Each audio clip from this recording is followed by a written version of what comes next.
올해로 16년째 한의사인 이 남자. 학창시절 위암 4기 진단을 받은 담당 교수가 수술도 항암도 안 돼서 더 이상 손쓸 수 없게 됐을 때 직접 침 치료를 맡아 하면서 교수의 건강이 호전되는 걸 목격했다고 하는데 이때부터 말기암 환자에게도 한방 치료가 통하는 걸 확신하게 됐다고. 그 후 지금껏 수많은 항암 환자들을 만나며 그들의 몸과 마음을 어루만져준 이 남자. 암 환자들을 위해 더 밝게 더 힘차게 매 순간 파이팅하는 이 남자. 조선시대에 허준이 있었다면 지금은 방선이 휘날리며 통합면역 암치료라는 새로운 장르를 개척하고 있는 한의사 방선희 원장님을 소개합니다. 소개 마음에 들었습니까? 아유 너무 감동. 난리 났어, 난리 났어. 열심히 했습니다. 그나저나 그 학창 시절에 교수님께 직접 침 치료를 하셨다고요? 네, 제 인턴 때 들어가고 나서 한 네. 달 만에 담당 교수님이 위암 4기였고 네. 저랑 한 10개월 정도 투병하시다가 네. 돌아가셨습니다. 오. 첫 환자였습니다. 그래요. 우리나라의 암 완치율이 70%인데 이것은 전 세계에서 제일 높은 수준입니다. 네. 그 첫 번째 원인은 사실은 건강 검진이 맞고요. 네. 그래서 조기암이 발견되면서 완치율이 현저히 높아지긴 했습니다. 하지만 실제로 진행돼 있거나 전이나 재발된 상태에서는 사실상 항암 치료가 주된 치료로서 이루어지고 있고 네. 그 항암 치료가 개발되면서 현재 생존 기간이 현저히 늘어나고 있는데 도움 주고 있습니다. 그 수술만으로 끝나는 경우가 있는데 그것은 보통 1기인 경우에는 수술로 완전히 완치가 될 확률이 90% 이상인 경우가 있습니다.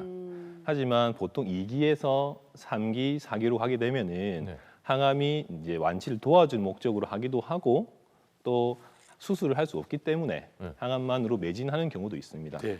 또 일부 암에 있어서는 오직 항암 치료가 유일한 치료이고 또 그걸 하게 되면 완치가 되는 경우도 있습니다. 그래서 사실은 항암 치료가 암 치료에 있어서 전체 암 환자의 한 70%가 항암 치료를 하신다고 보시면 되겠습니다. 70% 정도. 그럼 진짜 항암 치료만으로도 암이 완치가 돼요? 네. 암 중에서 네. 보통 혈액암이라고 하는 것들, 백혈병, 그리고 림프종, 또 드물게는 생식선암이라고 해서 우리가 배아 때 있던 그 생식선이 암이 되는 경우가 있는데 이런 경우는 항암 치료만 잘 견디면 거의 90% 이상에서 완벽히 치료가 됩니다. 네. 그렇군요. 네네. 근데 진짜 많은 암 환자분들이 두려워하는 게 이 항암 치료를 너무 두려워하는 게 맞아요. 그 부작용 때문에 머리카락 빠지고 구토하고 맞아요. 이런 것 때문에 네. 나는 안 하겠어 하시는 분들도 계시거든요. 어때요? 실제로 항암 치료하다가 부작용 때문에 너무 힘들어서 이럴 바에나 죽겠다. 그러시는 분 계시더라고요. 그래서 항암 치료를 포기하는 분이 있습니다. 네. 사실상 항암제는 동일한 용량, 일정한 시기에 맞게 투여를 해야지만이 최적의 결과를 낼 수가 있는데 네. 이렇게 항암이 지연되거나 중단하게 되면은 사실상 약물의 효과를 제대로 누릴 수가 없습니다. 맞아요. 그래서 항암 부작용 관리는 단순한 건강 관리가 아니라 항암제의 효과를 얻어내기 위한 첫 번째 출발점이라고 볼 수 있습니다. 또 항암제마다 또 사람마다 너무 차이가 많이 나기 때문에 천차만별이구나. 사실은 뭐 어떻게 딱 잘라서 얘기할 수는 없는데 예를 들어서 백혈구 감소증 같은 경우에는 보통 1세대 독한 항암제를 주사로 맞게 되면 네. 보통 7일에서 열흘 사이에 백혈구가 바닥을 찍게 됩니다. 잠수하듯이 쭉 내려갔다가 한 14일에서 20일 사이가 되면 거의 회복을 하게 됩니다. 올라오게 되면 또 다시 항암을 맞고 이렇게 해서 파도 타기를 하게 되는데 그렇구나. 너무 영양 상태가 안 좋아서 항암하고 나서 3일 밤낮을 토하고 몸무게가 5kg 빠지고 이런 사람들은 시간이 지나도 골수가 마치 마른 행주처럼 이게 못 만들어냅니다. 네. 그런 경우도 있고 네. 또 항암이 20회, 30회 지나가면서 골수가 만성적으로 억제되어 있는 경우는 아무리 촉진제를 맞고 해도 이게 회복이 안 되는 경우도 있습니다. 맞아. 예. 그래서 그런 경우는 적극적인 치료가 필요하고요. 네. 또 항암하고 대표적인 게 메스꺼움인데 항암제 맞고 나서 즉시 토하기도 하고 보통 2, 3일 안에는 대부분 좋아지고 또 심한 경우는 한 2주 동안 음식 냄새도 못 맡고 밥 잘못 놓으면 막 도망가는 그런 경우도 있긴 합니다. 네. 대부분은 약이 좋아져서 한 3일 안에 대부분 좋아지는데 또 특이하게 항암 맞기 3일 전부터 네. 토하는 분이 있어요. 항암 맞기 맞기 전도 전에? 아. 예. 오. 그래서 이제 국립암센터 가면 순환버스 내리면서 토하시는 분이 어떡해. 있어요. 항암제 안 맞았는데 예. 이게 보통 예기성 구토라고 해서 네. 암에 대한 중압감과 어떤 불안감 때문에 심리적인. 심리적인 부분이 있기 때문에 사실은 이처럼 증상은 너무 다양하고 네. 개개별로 다르기 때문에 네. 밀접한 관찰을 하면서 즉각적인 대응이 필요하겠습니다. 네. 책 한 권 분량이라서 네. 좀 복잡하긴 하지만 크게 얘기 드리면 특히나 백혈구 감소증 같은 경우에는 우선 좋습니다. 백혈구 떨어졌을 때는 촉진제, 적혈구나 혈소판 떨어졌을 때는 수혈을 하면 됩니다. 네. 바로 회복이 대부분 되고 그리고 영양을 개선하고 필요하다면 침 치료를 해서 골수를 자극하는 침 치료를 받고 네. 또 황기나 단삼 같은 것들이 들어가 있는 음식을 통해 가지고 백혈구나 혈소판을 촉진할 수도 있습니다. 실제로 이제 황기와 단삼이 골수 억제로부터 항암제에 의한 골수 억제를 골수를 보호한다는 보고가 많이 나와 있기도 합니다. 네. 그리고 이제 오심구토 같은 경우는 요새는 항암 전에 네. 전 처치를 이미 하고 항암 후에 후 처치를 합니다. 아. 그렇게 해서 하는 경우도 있고 또 임신하고 났을 때 오심 있을 때 밴드 붙이는 것처럼 네. 항암 밴드가 있습니다. 음. 밴드도 하고 뭐 침 치료하기도 하고 여기.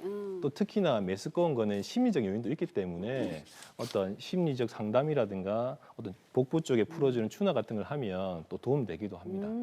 또 이제 특히나 항암 하시는 분들이 변비 설사가 많은데 네. 설사는 대부분 지사제로 잡히지만 너무 하루에 10번씩 하는 설사는 큰일 나기 때문에 네. 뭐 전해질이라든가 수분 보충을 해줘야 되고 네. 네. 또 변비가 또 많이 있습니다. 그러니까 항암제가 장 운동도 안 되게 해서 변비 오고 또 항암제가 장을 또 헐게 만들어서 설사를 쭉 하게 됩니다. 참 어려운 과정인데 변비가 되면은 배가 많이 아플 수 있습니다. 네. 그래서 물을 많이 먹고 변을 부드럽게 하는 약물 투여를 하면은 변이 잘 나오기도 하고 또 심한 경우에는 배를 좀 풀어주는 복부를 이완시킬 수 있는 뜸이나 침 치료도 도움되기도 하고 또 병원에서는 아주 섬세하게 관장을 해서 또 빨리 좀 빼주는 방법도 할 수가 있습니다. 네. 또 영화에 보면 이게 머리 쫙 이렇게 쫙 가면 네.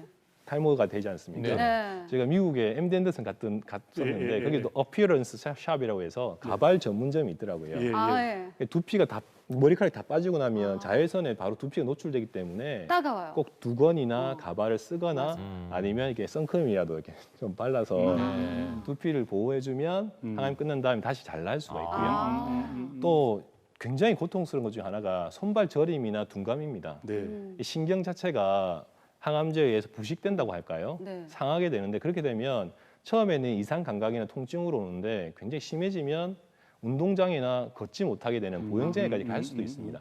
이런 경우는 영양 상태 좋게 유지하고 약물 치료하고 침 치료나 운동 치료하게 되면 증상은 많이 줄일 수가 있는데 네. 그래서 보통 이 정도가 주된 부작용이니까 그렇고 나머지는 또 다음에 네, 또 네. 설명드리도록 네, 하겠습니다. 예를 들면 뭐 그 25인승 버스가 있었는데 교통사고 났어요.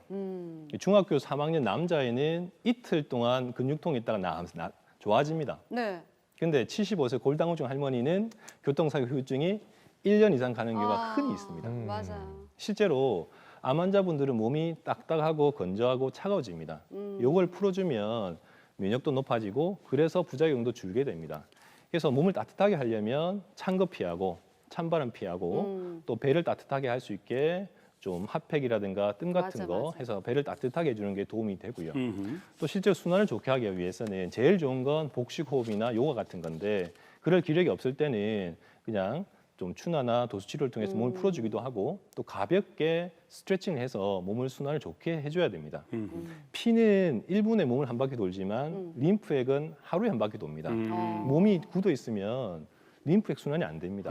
그래서 사실 면역 세포는 림프액을 타고 돌기 때문에 몸을 부드럽게 유지하는 게 굉장히 중요하겠습니다. 그리고 건조한 부분인데 실제로 환자분은 항암제를 계속 하다 보면 몸에 있는 영양분과 비타민, 미네랄이 계속 빠져나갑니다. 그래서 퍼석퍼석해집니다. 시커멓고 건조해지고 퍼석퍼석해지는데 네. 그래서 수분 공급 충분히 해서 물을 하루에 일정 부분 한 500에서 1리터 이상 추가로 먹어주고 네네. 또 저자극, 아까 말했듯이 단짠 피하고 저자극으로 고영양의 음식을 먹어줘야지만이 그것으로 인해서 우리 몸에서 점액들을 충분히 만들어내고 조직을 보호할 수가 있게 됩니다. 예.